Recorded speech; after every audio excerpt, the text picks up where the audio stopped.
and welcome back to the MT and me. We are back once again to try and work on this wheel and get it turning. Ree is with me. She's going to crawl under here and beat on it because sometimes it just takes a woman's touch. Let's see what happens. Hi, I'm Russ.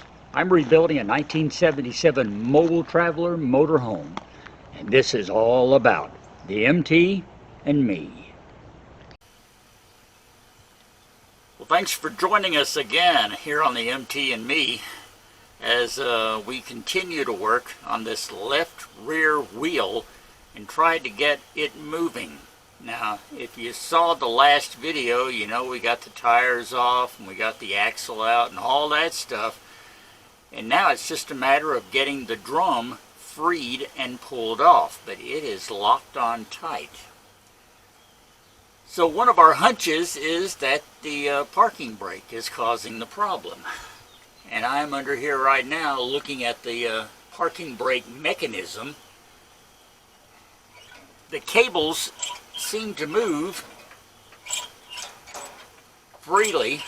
However, you can't pull them far enough on the handle in the driver's cab to actually set the brake. So there's a problem somewhere. And I'm thinking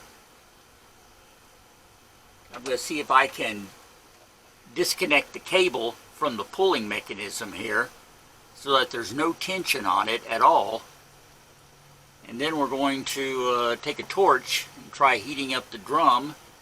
And Ree's here to help me, so I'm going to let her beat on the drum while I try to burn it up. I'm going to burn the drum, she's going to beat the drum, and one way or the other, something's going to happen. Just what? We don't know, but fingers crossed. For now, I'm going to spray this down with some liquid wrench so that I can disconnect these bolts because they look like they've been here a long time without moving. How about if you get out from under them before you spray them, though, okay? That might be a good idea. Yeah. Just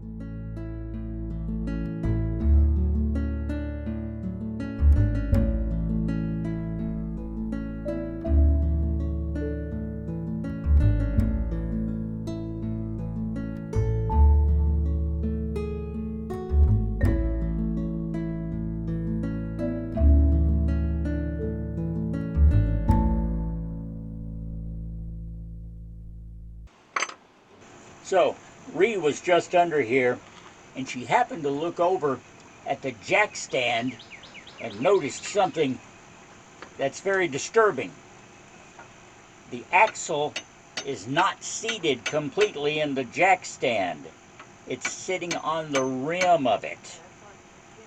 Now, it hasn't moved yet, but it's just a matter of time. I think about how we've been here beating on this thing and tugging and pulling for the last couple of days, and we're just real fortunate that it hasn't fallen.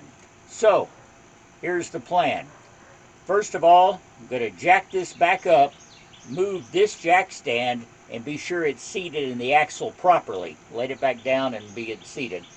Then I'm going to go over to the other side, jack that side up, and put it on a jack stand. Couple of reasons for that. One, it's going to get the right rear tire off the ground so we can see how it's behaving as far as the brakes and the emergency brake goes and things like that. We can check it too. And the other thing is that will allow me, getting that side higher will allow me to come back over here and raise this side another notch to give us a little better access. So it's going to be kind of complicated, and it's going to mean putting the work on the brake drum itself on hold for a little bit, but this is for the sake of safety. really rather alarmed at that jack stand. It just almost makes me sick to think about what could happen with me laying under here right now. So I'm going to get the jack in place and get to work.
the part that's always kind of scary. Yeah. I don't want to be under here when I let this down.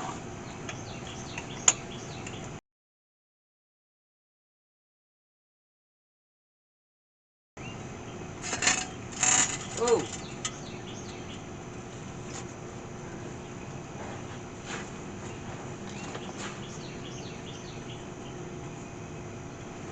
Are you okay? What's it look like? Yeah, the axle is now seated in the jack stand like it should be. All right, cool. I'll go get the other stands and the other jack for the other side.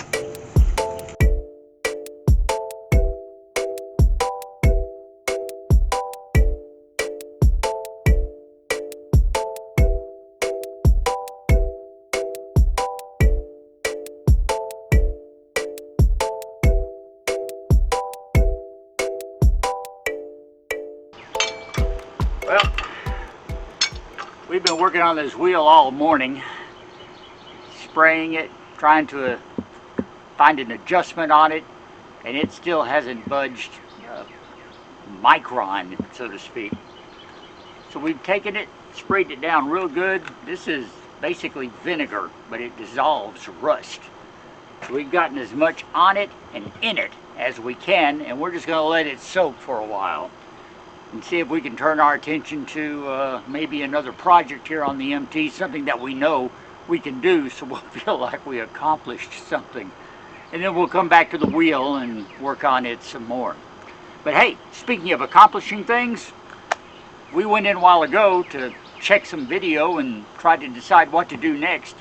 And we discovered that we've picked up another subscriber on the MT and Me page on YouTube. So thank you. We're at number 75 now. 75. Getting closer and closer to 100. That's our current goal. And you can help us do it if you will subscribe right now. Go to the MT and Me on YouTube. Click the subscribe button. And let's move that number on up. You'll make us real happy. Especially since this wheel is not making us happy right now. So, let's see what else we can find to do. Well, turns out we had to take a little break because all of our camera batteries died, so we had to go inside and recharge them. So we're back now a few hours later, and so late in the day I really don't want to get back on the wheel this late in the evening. So we'll tackle that again tomorrow. In the meantime, I said maybe find a short project that we could take care of. And I thought about this wooden box trunk here on the back of the RV. We actually got into it a couple of weeks ago, and we were real surprised at what we found in it. But we've never taken time to look in it. So here goes.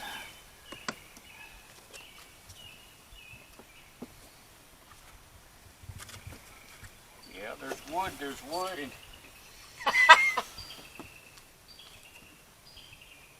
come here. What? A jack.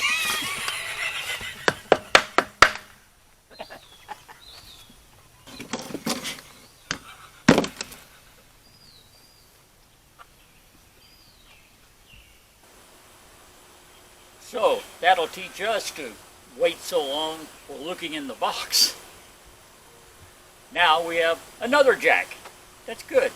We also found the Lug? yeah, the lug wrench. That's what it is. It's a lug wrench.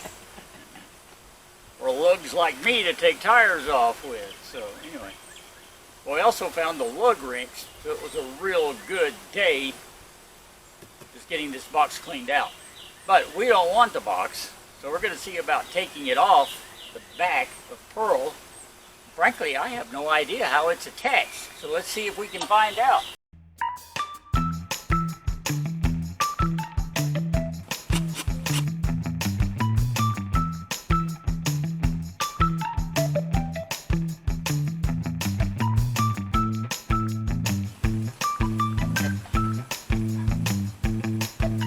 they've got bolts coming down and then just a wooden pad that's got it locked to the bumper.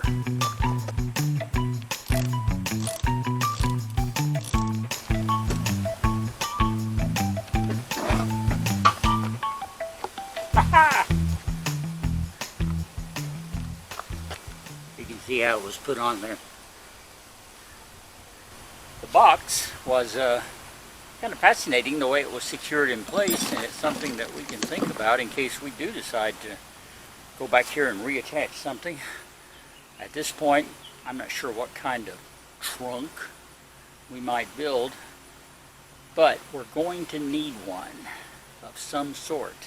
Whether we build it inside and maybe cut a door to access it, or whether we put something on the outside. I kind of feel that eventually we're going to have something hanging off the rear bumper, whether it's a trunk or some other type of storage facility. So that's all in the future. For now, the box is off. It's trash. We're not going to use it again. Next time, if we ever buy another one, we're going to open every door and every box first thing and see what we're missing. So, maybe we didn't get the tire turning today, but we did get the box off the back. So, that's a sense of accomplishment. And we'll get back on the tire again tomorrow.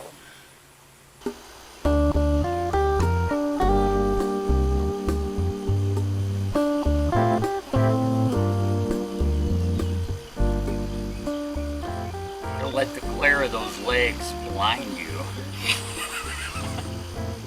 It's hot, and I am in my heat index of 145 outfit today. I don't know if it's going to be that hot or not, but it's going to get hot enough. It's also the next day. We are back to work on the non-moving rear wheel of the MT once more.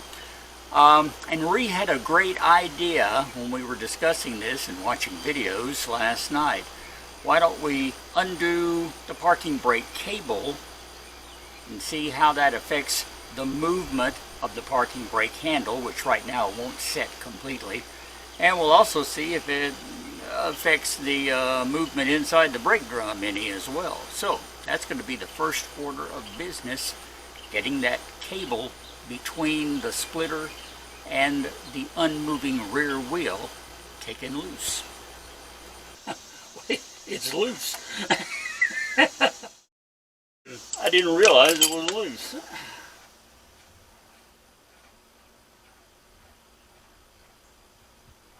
That didn't work.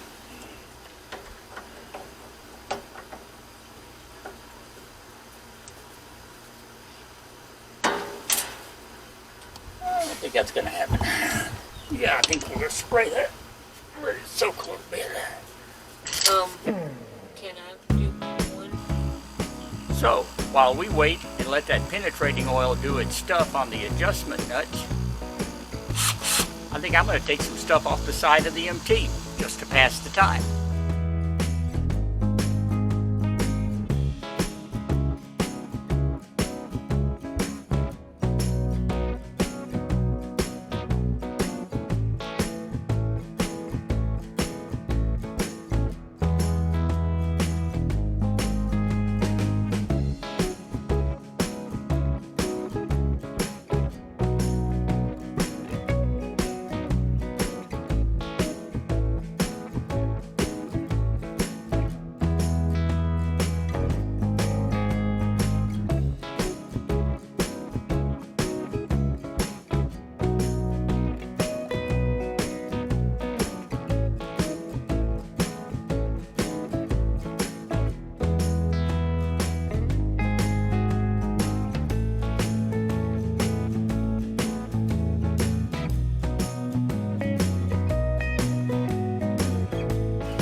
Alright, back under the MT.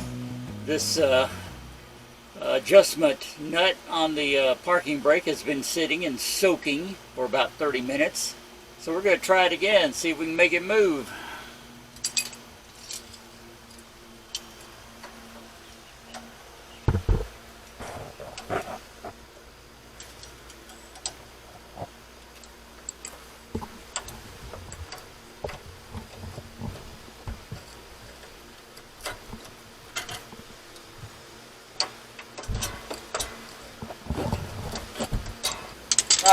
Let's see if I've accomplished anything here.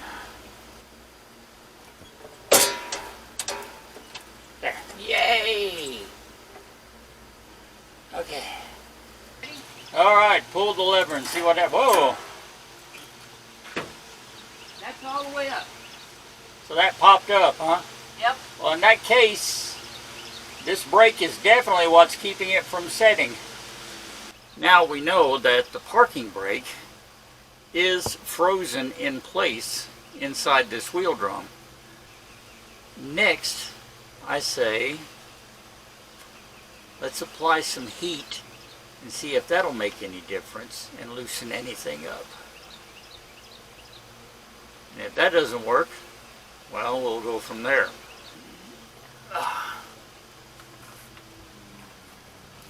Look at it this way. You're getting some great ab workouts. Yeah, that's a nice consolation. Yeah.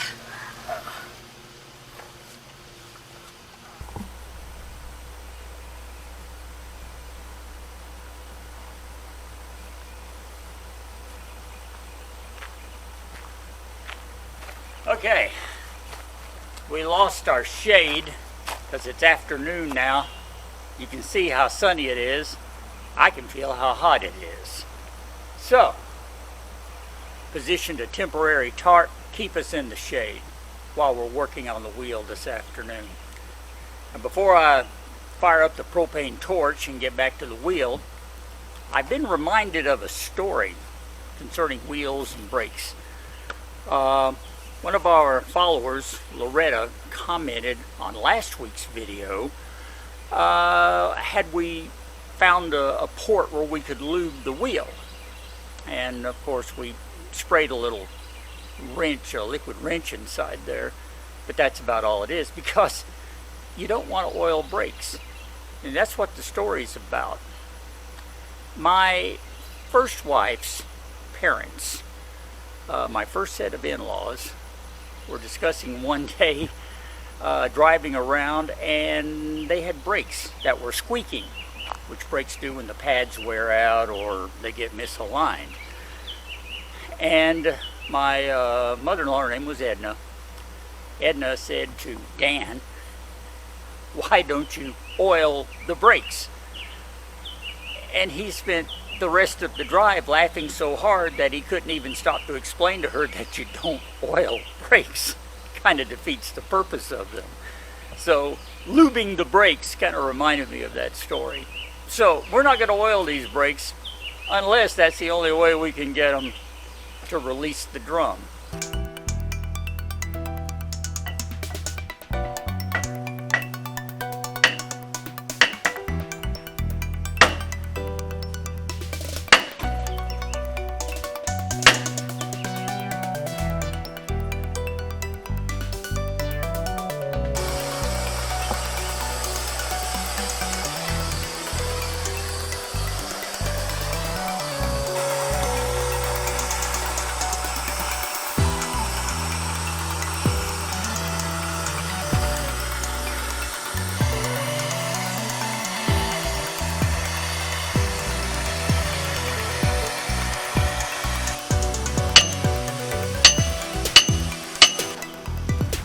Make any difference?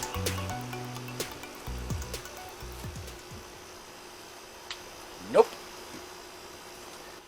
So I think we're going to get some hooks and chain and a hydraulic jack and fashion a puller. Something we can hook on the lips of the drum, put against the center axle here, the axle cover, and then crank that jack to pull evenly outward. In the meantime, thanks for sticking with us through this. We do appreciate it. We picked up a couple of subscribers while we were making this. We're up to 76 now, at this moment anyway. So if you haven't subscribed, please do so. We're getting close enough to that 100 mark to smell it. Help us out, will you? No, honey, that's body odor. Oh, maybe it's not the subscriber mark. Oh. Anyway, be sure and give us a thumbs up for this video. Share it, and subscribe. Be sure you like it. Follow us on Facebook. Do all that wonderful stuff. And tune in again next week for the MT and Me. So thanks again for watching. I'm Russ. Reed's behind the camera. We will talk later.